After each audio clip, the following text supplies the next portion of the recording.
depths of my heart, we're dreamers. Don't care what other people say. Hi guys!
Festival ay nalocate sa New Taipei.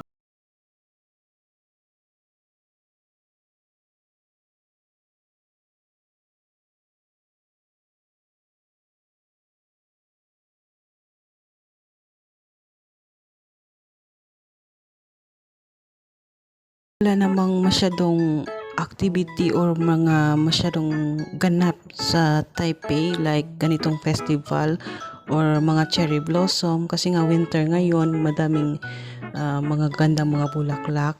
So pag walang mga ganap or activity na ganyan, hindi na ako pumupunta ng Taipei kasi nga medyo malayo ang travel.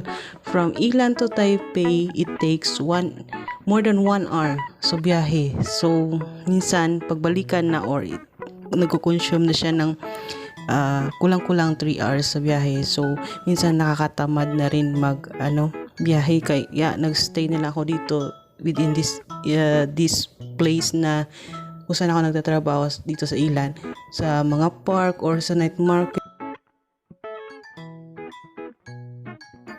kasama yung mga friends ko. Minsan may birthday ganun or nag-hotel kami ng mga friends ko. So ganun lang yung activities ko if ever hindi ako pumupunta ng Taipei. Nag-decide ako mag-vlog 3 years ago na siguro. Hindi dahil sa gusto kong kumita or ng sense, but I love editing. Maano yung utak ko eh. Malikot yung imahinasyon ko minsan. Kaya minsan dito sa bus, yung iba, mga friends or yung ibang nakasakay dito natutulog sila kasi nga ang haba ng biyahe. Pero ako, hindi ako natutulog kasi nga malikot yung imahinasyon ko. Gaya nito, I'm taking a videos para sa content ko. And usually, gusto ko kahit sa plane or sa bus or sa car, gusto ko sa window side ng driver lane.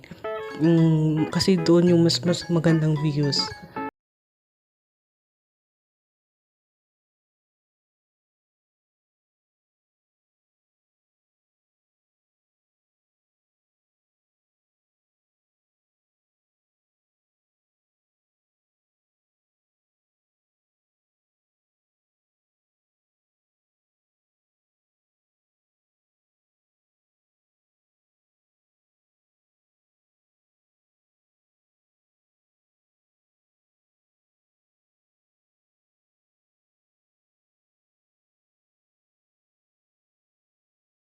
Ang ganda ng mga views guys, no, na minsan naho-homesick din ako. Naalala ko yung mga parents ko na every time na pag andito ako, hindi natin sure yung mangyayari sa future, di ba?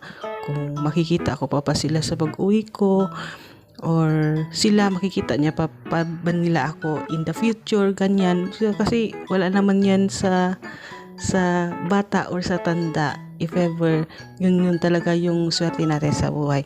But syempre kung ano mang ginagawa natin sa buhay, always pray. So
Walang traffic talaga, promise.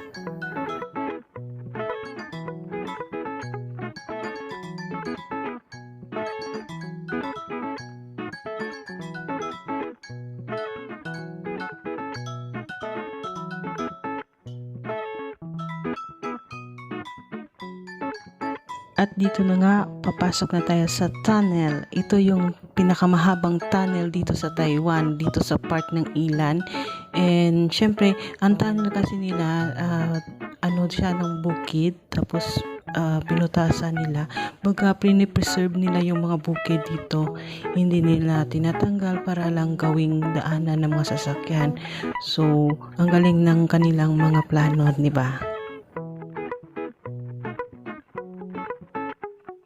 Medyo may katagalan, hindi ko lang na timean kung ilang minutes yung haba ng tunnel dito. Pero sa mga baguhan kasi na pumupunta dito sa Ilan, yung ano nila, reaction nila ba na parang natatakot sila sa sobrang haba, sobrang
lumaki kang independent kasi parang gusto mo lang na magtrabaho hanggat kaya mo.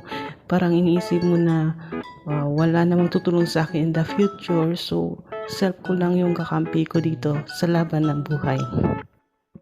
At sa wakas nakarating na rin tayo ng Taiwan, guys. At ito, welcome to Taipei, Taiwan. So city na tayo. And then mamaya or pag may time pa, ipapakita ko sa inyo yung Taipei Main Station. Malaki siyang mall ng Taiwan, isa sa pinakamalaking mall ng Taiwan. And then yung kasama ko, hindi sila sa likod, ako sa harap. Tatlo lang kami kasi hinihintay kami doon sa Taipei ni Ate Sally. So pupunta kami ng Tulips Festival, and then pag may time pupunta kami ng Cherry Blossoms, or pag wala naman dito lang iikot sa Taipei Main Station.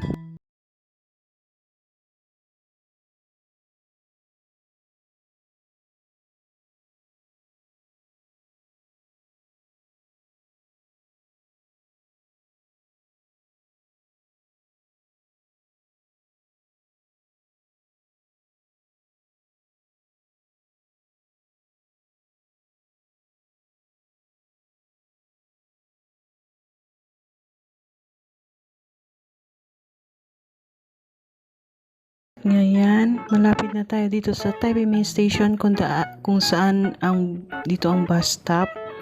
So, dyan sa left side, makikita yun yung malaki na yan na building, yan yung Taipei Main Station. So, andito na nga kami sa Taipei Main Station. Andito na si Ate Sally, naghihintay sa amin. So, for today's video, to be continued na lang natin yung mga mangyayari sa susunod.